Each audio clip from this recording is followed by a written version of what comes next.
people, like, talk to it. Like Smarter Child on AIM? I don't know who that is. Oh, okay. Like, you can talk to it, and it's like you're talking to a person. Oh. But, like... Yeah, Smarter Child. I know I'm gonna fall in love. With the robot? That's happening to people. Oh my god. People are so starved for human affection. It's really sad, actually. No, it is really sad. Not us. No, not us. We have each other. Oh my god.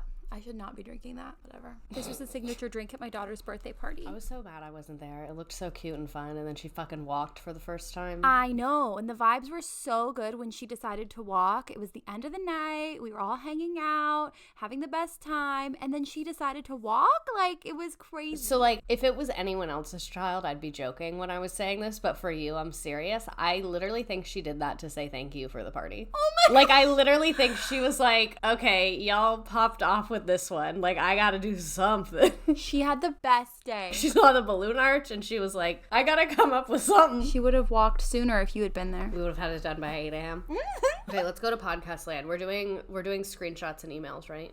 Yes, we are. We are in podcast land. We've been there for 10 minutes.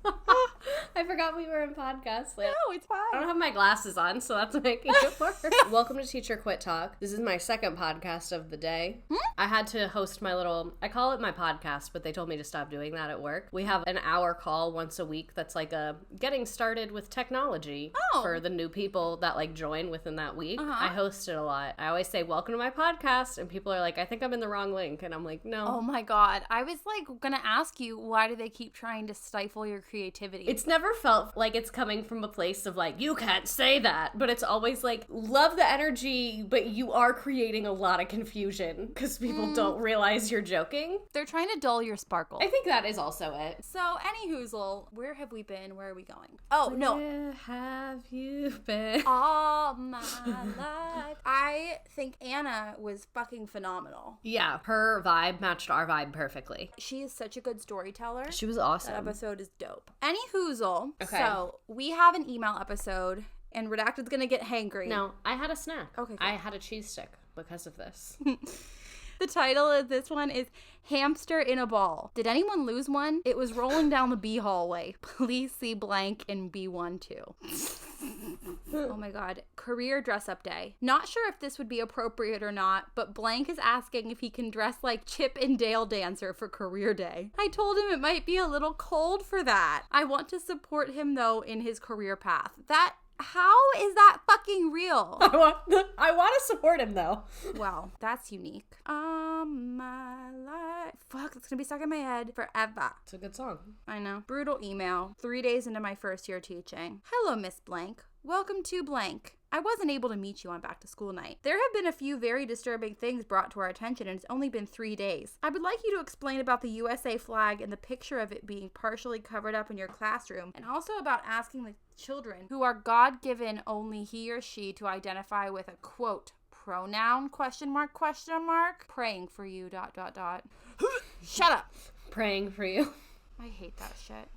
So, backstory. The student had his birthday over spring break in April. The mom, sender of this email, reached out on the Thursday before spring break and told me to celebrate him the next day. I hate birthdays. Like, I just think it's so awkward. I have a birthday that's, like, never on, like, a work or school day. And so it's just, like, weird. And people are like, oh, happy late birthday. Leave me alone. Boo. Okay. I said because it was so last minute and another student was being celebrated that day, we would plan to celebrate the Monday after break. Seems reasonable. I taught a self-contained special ed room, and my kids sometimes struggled with understanding/feeling special with multiple birthdays on one day. He doesn't show up to school that day. He came 3 hours late to school every single day. I heard nothing for weeks, and then the last month of the school, she yells at me at conferences, sends me this email, and goes to my AP to complain. Thankfully, the AP supported me, but just another example of being so undervalued as educators. I'm not a party planner. Not with that attitude. I left the classroom, and now I'm an instructional coach. Okay, good afternoon, Miss Ma'am. Well, it put her name, but, you know. I'm going to start addressing my emails that way to men, too. Amazing. Mr. Sir. Okay. I'm contacting you because I want to set up the birthday party for student for tomorrow or Monday if I have to. I've been trying to get everything together to do it for him. It is bad that student unfairly had to wait to celebrate his special day because it causes me to now have to rush to do it before the school year ends. And doing things in a rush, in most cases, doesn't have things to turn out right. It seems like this email was written in a rush. Am I right, ladies? You better potato emoji your foot. Oh my God, is my foot Your dogs are out. Like, your dogs are here. Okay. And doing things in a rush, in most cases, doesn't have things turn out right. However, I hope that it will. God, I want to bring in the treats for the class, and I need a few things to take place because unfortunately I can't be in the class to see the birthday celebration take place. I will also ask that everyone will sing happy birthday to student. I will need a few pictures taken to be sent to me here through email for memories. A picture of him under the decorations that I will bring, a picture of you and him, a picture of him and his classmates, a picture of him opening gifts / reactions pictures of him, you and all the assistants, and a picture of the students opening treat bags. Thank you in advance for this help in student celebration. I was using student instead of the kid's name. Sincerely, parent. Holy hell. That's just a lot. There's a lot to unpack there. The part that I really was not anticipating was the photo request with so many specific things. Like, this is the way if I'm on vacation with my friends, like, that's when I ask them to take Instagram photos. Like, the way that you just asked this poor underpaid teacher to be not only the party planner, but also a professional photographer. It's like when you are, like, taking pictures of your mom to do, like, examples of what you want, and then she has to replicate it with you. She starts sending stock photos. She's like, I want him to look happier than the kid in that photo. God, slip a 50 for that teacher in an envelope or something. No, for Damn. real. I'm very on the vibe of, like, there's a price for everything. So, like, if I was the teacher of this school and a parent asked me to do all of this and gave me, like, how much would it take for me to, like, enthusiastically do this? Probably like $300, and they provide all the stuff. I think that price would get a smile on my face and get you some great Instagram photos. There's a price for everything, for real, for real. Do you want to read again? Yeah, sure. Team, as most of you are aware, I want our buildings to be clean and well kept. I'm considering hiring from within to complete this task. Is that a threat? I would rather spend our money on people who have a vested interest in taking pride in our facilities. In short, I'm looking for 6 certified people or a combination of responsible 16-plus-year-old students and teachers to take on this task. If you are interested, please let me know. I cannot do this with less than 6 people. Expectations. This is a bullet list. Cleaning will be done outside of the contracted day and must be considerate of special events, etc. Because of liability, you may not have extra people working with you without written permission. You must have strong attendance and be available Monday through Friday. Respect the facilities and your colleagues, turn lights off, lock back doors, leave personal items alone, report any building or machine damage to maintenance help desk. Must be self-motivated and coachable. The next one is the real kicker.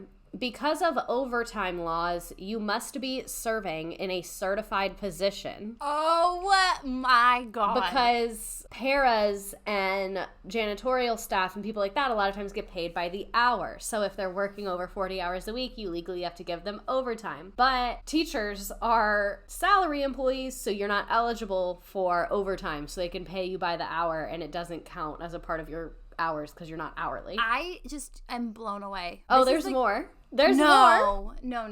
There's a possibility of employing responsible students and teachers supervising. Just a good old little child labor in there. Anyone working during the year will get first consideration at stripping and waxing the floors in the summer. Does that mean that your floors get done first because you work there? Or is that like among the janitors, that's like the task everybody wants, so you get to do it? As with any extra duty stipend, the stipend may be terminated at any time. Benefits, approximately $25 an hour, 3 hours per day, 180-day contract, an extra $13,500 for the school year. Extra money will go towards your teacher's retirement. What? I don't know if that means like you'll have extra money and you can put it in your retirement, or if they're saying there's like going to be They're like putting it in CalSTRS. A, this plan is awful, and B, you're not even explaining the logistics in a clear way. So not only do I not know what's going on, but it's also bad. If you are highly motivated and can do the job in less than 3 hours, your pay rate increases and the time decreases. You will be paid by the job. It's giving very serfdom. Who sent this? I don't know. The principal? I guess.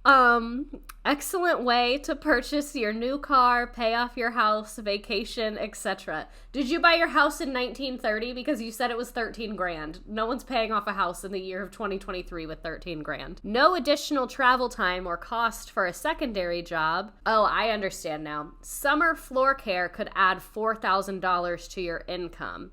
This is also, the last benefit's my favorite one. Training on all equipment and cleaning materials. So you'll learn how to use the weird little cafeteria, Zamboni. Okay, hang on a second. I'm rethinking this whole fucking thing. You didn't mention that I was going to get to play with the Zamboni. It said one of the benefits is that you get trained on the machinery. I assume that's... Yeah, but I didn't even think about the Zamboni. I take everything I said back. This is a deal. I'm always thinking about the Zamboni.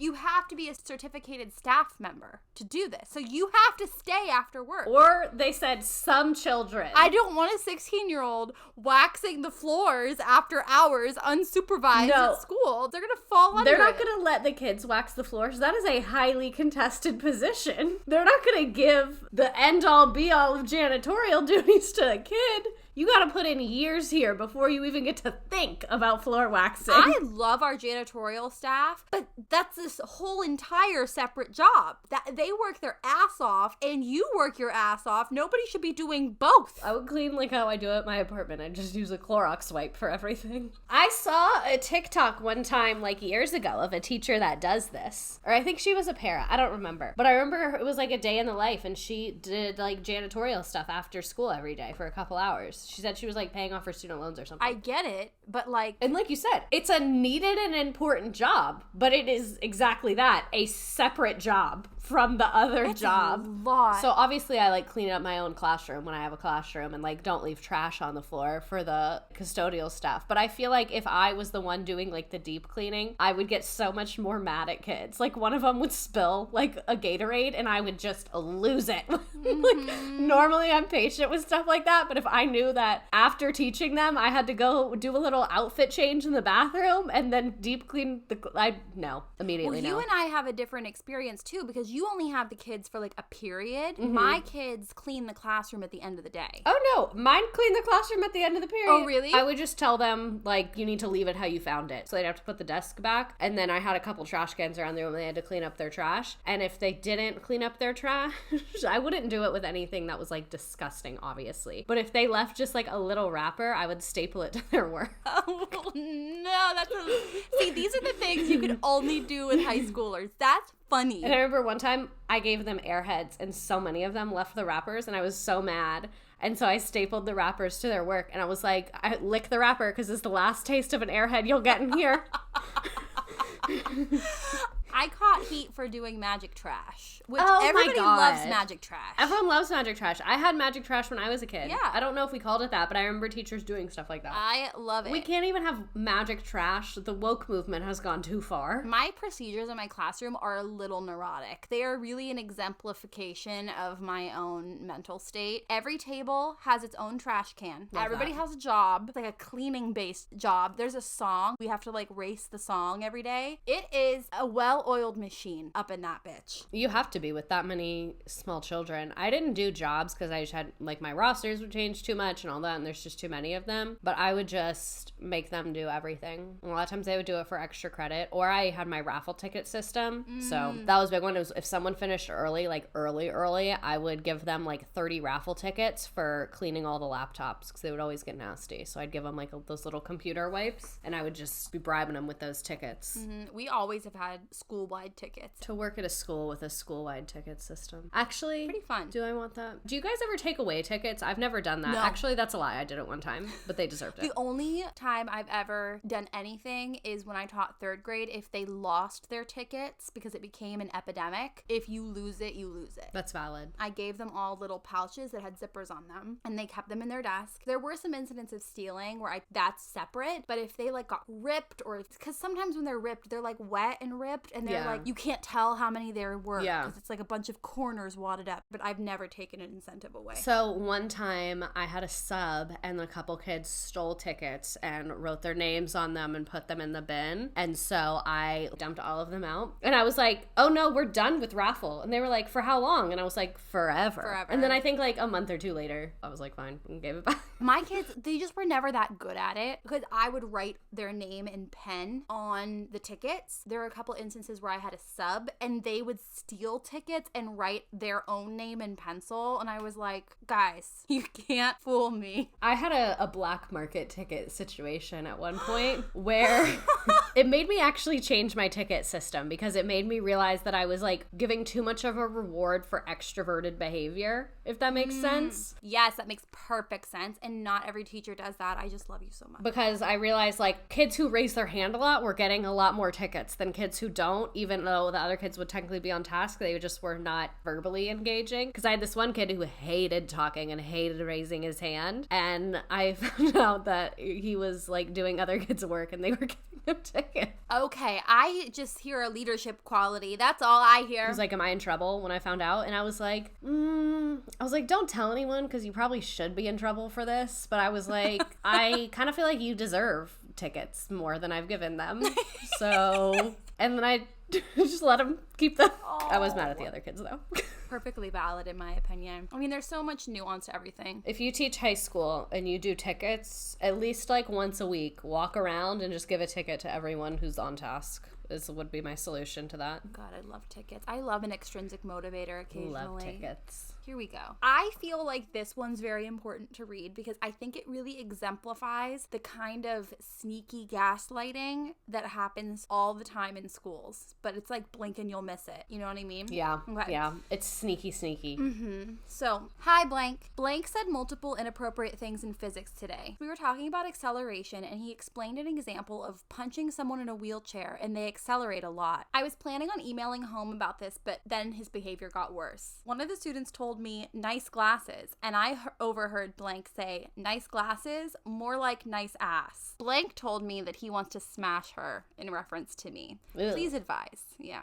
Should I email home or do you want to take care of it? I feel very uncomfortable with the situation. So then this admin says back, Blank, teacher's name. Okay, after 4 conversations in the last 2 days, I'm struggling with any admission to these comments or witnesses. Counselor and I met with Blank. He admitted to being on a YouTube video on his phone, and it appears that it might have involved the acceleration of a wheelchair. Blank only admitted to being on a video. Another student thought that might have been where the inappropriate reference came from. As for the glasses and Blank comment, all 3 kids, Blank, Blank, and Blank, acted embarrassed and surprised, and not one heard either, or said they heard either. I know Blank and Blank very well, and my gut is they are telling the truth. I really don't have anything else I can do, and where I just had a very serious meeting with Blank's mom about other things, the best is that I questioned him, and if, in all caps, it says if. And if he said any or all of what was heard by you, he knows we're on to him. I am, all caps, so sorry for this year and these behaviors. Continue to send kids to me. Continue to report what you see. And if others need to be moved out of the class, we'll do so. Blank is being taken care of by Blank, and we removed Blank and Blank. Willing to do more if we all see fit. The thing for me is that the final paragraph is like, they moved the kids out of the classroom. They said, willing to do more. Continue to send kids to me. Continue to report what you see. But then in the paragraphs above it, it says shit like, if he said any or all of what was heard by you.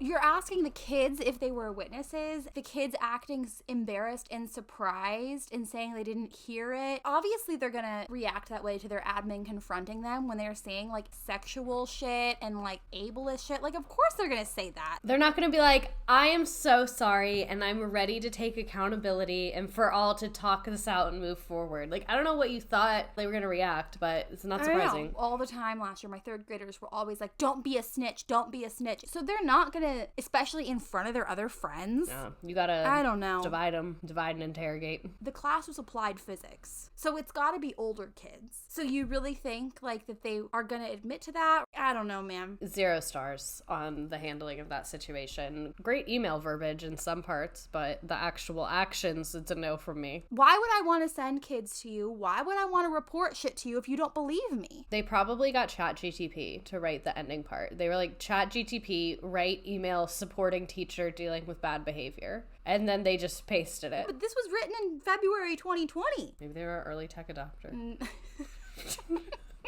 Principals can be into tech too. So do you want to take a break to hear from another podcast or potentially a company? I was born ready to do that. Do you want me to read the other one that you sent me? Sure. Hi, everyone. Students are... First sentence. Oh, no. Students are pushing the limits with what they are wearing, in parentheses, mostly females. Always. Could have left that out. I talked a while back about how we are on a slippery slope in terms of dress coding students. Here are a couple of guides to our practice that I would like you to think about and or do. That's me trying to be assertive. I'd like you to think about and or do this. Just maybe, if you want to. Don't cancel me about the dress code thing. Just if you wanted to think about it, maybe, but don't. Or if you do, would be better for me, but don't. Okay, so here's what they actually wrote. I think the male teachers / administrators are in a difficult position having conversations with female students regarding the appropriateness of their outfit decision for the day. If there's a male with inappropriate dress, males should have that conversation. If you're a male teacher and you're listening to this and you see a girl violating dress code, I think the best thing to do is nothing. It's a good course of action. Amen. Just like keep it moving with your day, you know? Like there's people dying, so just keep it pushing. Retweet. So that was rule number 1. That wasn't a rule. Rule number 2. Oh, now they explain what men should do. If you see a female student that you believe needs a conversation, I would like a trusted female staff member to have a private conversation with the student. Please do not make it a group thing in the hallway because that goes south in a hurry. Very valid point as someone who has been the victim of hallway dress coding many times. Mm-hmm. And they said, the conversation should focus on their outfit. On their outfit being cool, but not for school. That our school wants students to feel great about themselves, but also needs to balance appropriate dress similar to a job. I like how they're like, make sure the kids feel cool. Make sure that they know that you're not being a hater. First and foremost, come into it being like, dope Crocs, my brother, and then dress code after you said that. It keeps going. Yes, there are guidelines in the handbook, but legally, they are more guidelines than rules. What does that mean? What is this principal? This principal is me. This principal wrote this after a Chardonnay and half a Xanax. Like, she was probably in her jacuzzi tub from 1994. Make the kids feel cool. And she was like, you know what? I feel like I have it now. Like, I've been wondering what to do, and, like, it came to me. I know what to do. The superintendent basically came in and was like, why are these girls' thongs halfway up their ass? And now I have to say something. It's not me. The superintendent was like, whale tails galore. I gotta get on the situation, but make sure the kids know they're cool. We're cool.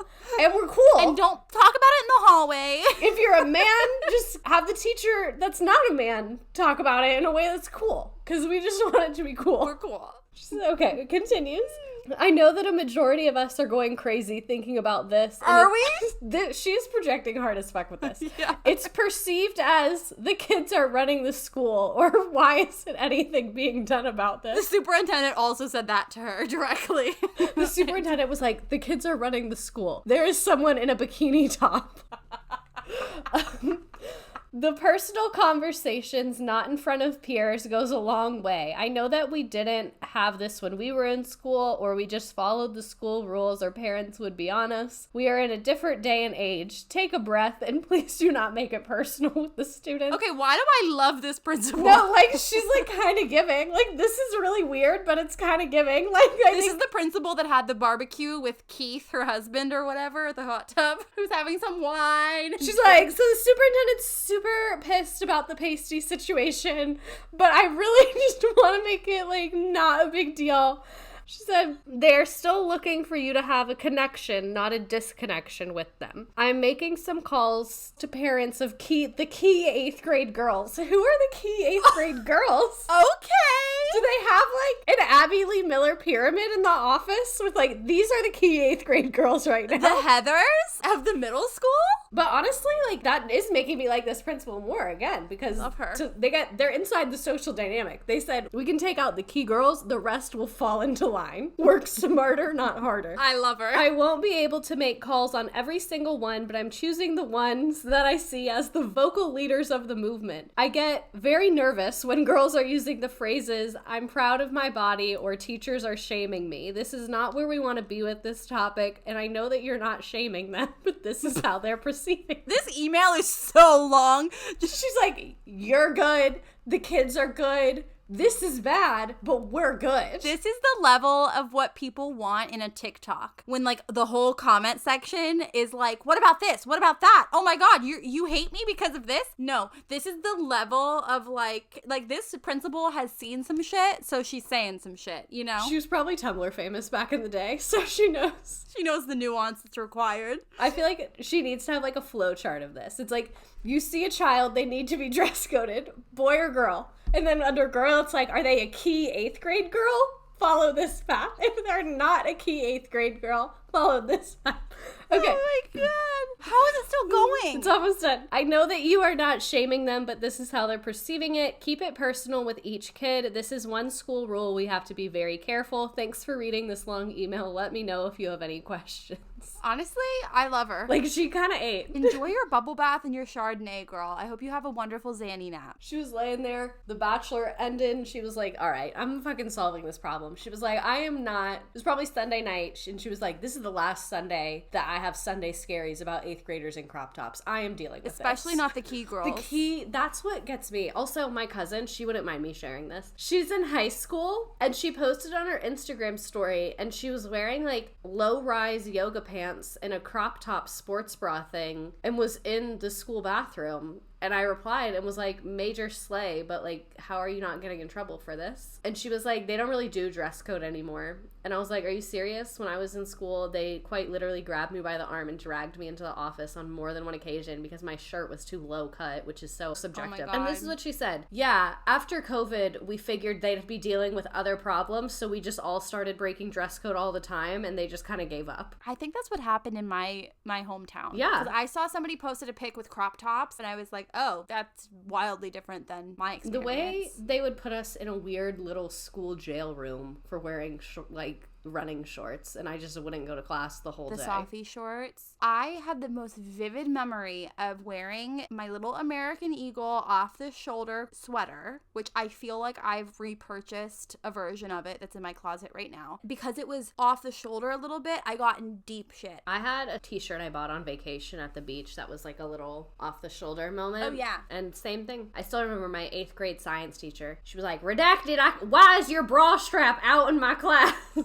And I was like, ugh. And she had a paddle that was hanging on her wall in her classroom. Oh, this was her. Yeah, with all the kids that had signed it, and she would hold it and she'd be like, I miss the days that I could paddle you. I think that was a story that you told in our very first episode. Probably. That's very nostalgic to me. I have an emotional connection to her, I think. I wonder what she's doing now. We should call her. She definitely wouldn't have a Facebook. She'd be like, Mark Zuckerberg's trying to take our info. Like, she's definitely off grid. I'm just gonna go to the school. I think that would honestly be the fastest. Call the front office. They'll tell And I you. remember she lectured us about how you can't bring any Tylenol to school and your parents need to drop it off in the clinic and you cannot just have Tylenol in your backpack. And she told us this story that I'm sure is fake, but at the time seemed very real, about this kid who brought Tylenol or aspirin or something, and then at the same time there was some drug situation and he ended up getting arrested because they thought his aspirin was like Molly or something, and she was like, you could end up in juvie. Oh my God, what? As like a 13-year-old, I was like, oh my God, I don't want to go to juvie. And then now as an adult, I'm like, there's no way that they would send a child to juvie without even testing what substance it was. She really is into the scare tactics. She was not messing around.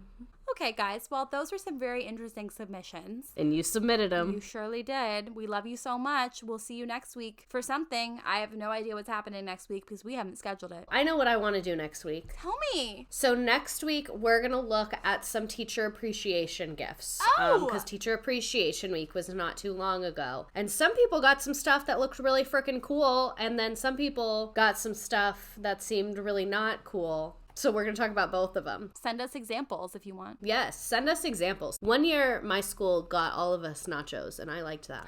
Oh my God, I love that. So yeah, if you got a gift that was great, send it to us. And if you got like a little pebble and it was like Teachers Rock on it, send us that. Send us all. We love you. Toodaloo. Bye. See you next week.